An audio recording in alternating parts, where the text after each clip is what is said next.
Greetings, bloggers, vloggers, followers, and podders. Dustin here from Dustin's Dynasty with another edition of this week's vlog. If you haven't been following my vlog, I've been doing this for about 5 years now.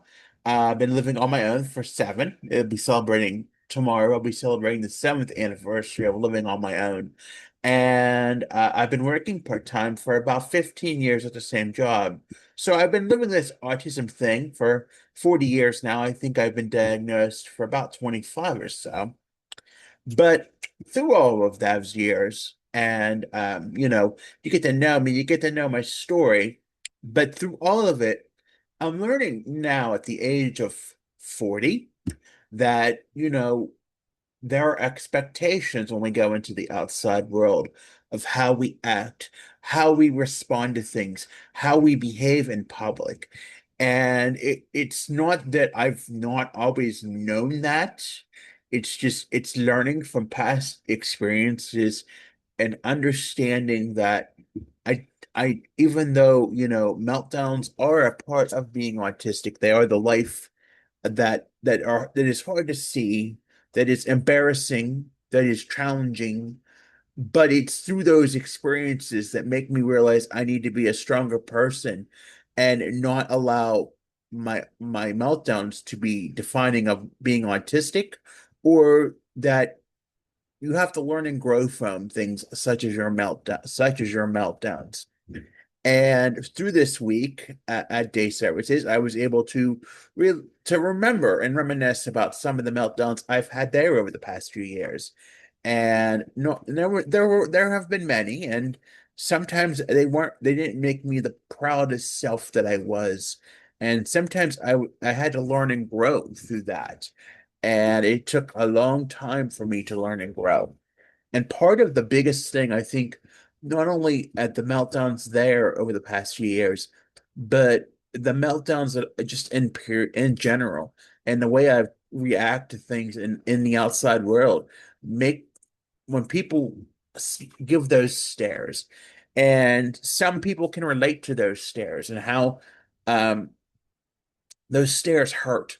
And I think if you're a family member raising somebody who's autistic, who cannot communicate and or is not aware of it, they know what those stares are. And I think for me, one of the biggest things that had to make me turn a corner as far as it would come to realizing that meltdowns were not okay, and that I had to work at better at managing my emotions in the outside world and work at finding coping skills too, was the fact that people see how the reactions are in the world, how we react to meltdowns, how we are, and what perception that gives on us as an autistic people.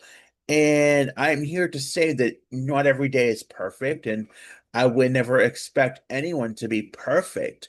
But I feel like I've worked so hard at the skills that I need to have to function in a society that often doesn't understand the challenges that autistic people face on a daily basis when they have to go out into the world, the sensory issues, the just the world that we have to navigate that can be hard for us. And I think for me, what the turning point was in knowing that I had to work on my own behavior and finally listen for once was the comments and the things that people said, and actually tuning into listening to those and how people responded to how I reacted, or how they were shocked at the way I reacted in a meltdown when I wasn't, 9 chances out of 10 that wasn't who I was. Or I sometimes, when I was really bad, I tried to push people who I knew I would never, match. They would never let me match the energy because they were my regulator. They were my person that I could count on to bring me down. And you know what? Sometimes it takes them to see what the reality is, and making sure that we understand that that kind of behavior is not okay. And I know, it's a sore spot for some because, you know, meltdowns are hard and they're challenging. And, sometimes you lose when you're deregulated, and you those are the skills that are gone the first. They're the skills that are the hardest to let go. When you're in a mindset, and when you're triggered, and the only thing you can think of is either reacting or matching the energy in the room. Sometimes it lets you lose all the skills that you work for. And sometimes you don't see things for what they need to be. And you become frustrated at the things that bother you, but you also lose the skills to keep your composure. And I think one of the biggest things that really started to get me to see that was these people who valued me and respected me for getting through those challenges and doing the things that that are so great for me as an autistic person. And seeing me act in that way really scared them, number one. And number two was like, wow, is he okay? And it really, opened my eyes to see that people who care can't imagine what that's like for me. And I don't want to live that for them. I don't want them to see that side of me. And, it's just part of, what autism is. But I've worked so hard to work at managing those skills that I need. And I've worked on, things. And even more so the past year, I've worked on so much because I know I have to. There's a reality now that a lot of the people that could or would forgive me are no longer here. And, it means that there could be no second chances. There could be no, take a break and come back. There's hard realities. And part of that is that you have to know that you're not you're not going to have a second chance, or your behavior could not be forgiven, and you could have to be learn to find a new path. And sometimes we love things too much to want to do that. And when we're not thinking, or we may not understand things, you know, we're not thinking about the big picture. We're not thinking about what the consequences could be. And I think for me anymore, it's seeing that there are consequences to our actions. And the way that we conduct ourselves is very important. Yes, I have feelings. Yes, I get angry. Yes, I get upset. But there has to be ways for me to handle that more on my own, in a private way that works for me, and not to be on display in front of everybody, or those that care about me, or those that see me as the best as I can in the eyes of my peers, because I know that's not okay. I know that's not the man who I am today. That is not the man that people raised me to be. That is just not who I am. And I have to work at letting that go. And I know what is expected in the outside world, as hard as it can be to know and understand that.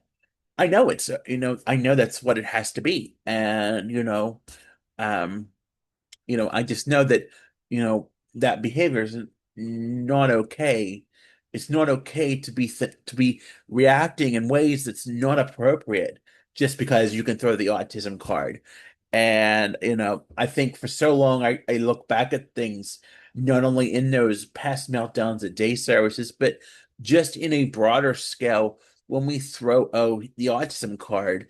Maybe 20, 25 years ago that may have worked, but I'm 40 years old now, and I've been in therapy for 20 plus years, and had many services before that. So we've been working at these skills for so long, and it's not like an old dog keep training the tricks over and over again to finally, Is he ever going to get it? Is he ever going to learn? Can he be rehabilitated? Can he be fixed? Well, part of progress is moving on and stop living in this past sea of denial, in this past, where you're in this behavior and this trap of this childish behavior just because, it's what you've always done, it's how you always made people feel about yourself. You have to learn to let go of that. You have to learn to say, that's not okay. You have to learn to find new ways to cope. You have to find new ways to connect with the outside world. Those are the things that you have to work at. It's working at those things that are like the skeletons in your closet that you don't want to talk about. Those things that cause the meltdowns and cause you to react negatively and cause, the threatening and the toxic and the emotionally abusive behavior. And you have to understand that I had to understand that was not okay and that was totally inappropriate. And, even me as an autistic adult, just because I'm autistic, that doesn't mean it gives me a pass to react and be a bully or be negative or be terrorizing people or be toxic and threatening. That behavior is never okay. And I had to learn to let that go and start to understand, to see others as humans, and not allow those things to get to me, not to allow, problems to brew out of what are small, minuscule, maybe some that are not even my concern.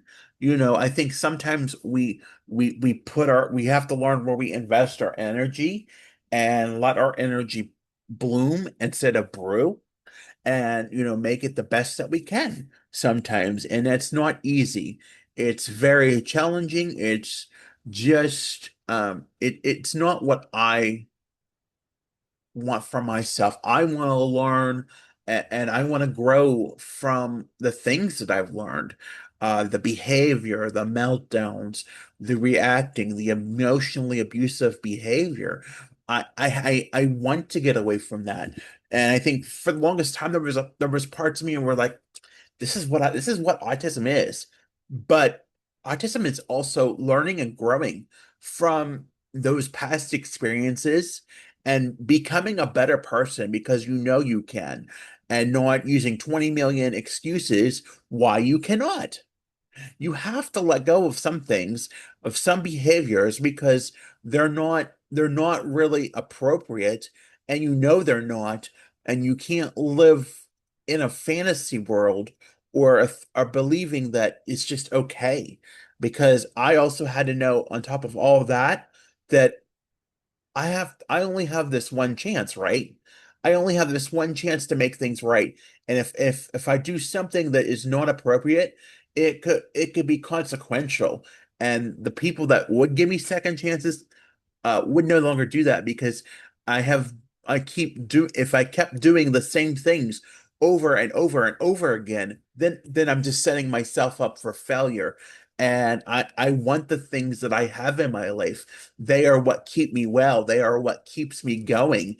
And for me to say, well, I don't care, or I don't care what I think about that, that's just doing a disservice. But it's also looking at the people that I care about, the people I look to, as well as wanting to mentor and show them, hey, I can do this. You can do this. You can fight the battle that autism brings. And the wanting to be angry, the wanting to be upset, the wanting to get the getting through the world that is ever so challenging and changing and scary, and understanding that you can do this. You have the power to fix this. You have the power to make it right for once. And I had to learn that I had to do the work. Nobody was going to do it for me. I had to do the work that needed to be done to make things right for me. I had to learn that having meltdowns and having emotionally abusive behavior was not acceptable. We're not the little kid anymore who can get away with things. So I think it varies on ability to comprehend But for me, I can grasp that part of life. And yeah, is things hard? Yes, they're hard, but I can get through them. I can get overcome them in my own way. You'll never see somebody who doesn't try hard enough as a person who as an autistic person. I have seen it in so many people online and being so persistent and never wanting to give up. And I think that's part of me. I don't want to give up. I want to be the best person that I can be. I want to be there and show people the way and be the best person that I can be. So I just wanted to come on and leave that little bit of tidbit today. I want to thank you for listening. As always, be sure to like and subscribe. If you haven't already, be sure to follow me on Facebook, Instagram, X, and Pinterest. That handle is Dustin's Dynasty. I'm on the web. That address is www.dustinsdynastyusa.com. And lastly, I have a link tree with all my podcasts, my socials, my email sign up, and so forth. That is under Linktree, and that handle it too is Dustin's Dynasty. I want everybody to take care of yourselves. Have a good weekend. Stay safe out there, and we'll talk to you soon. Bye for now.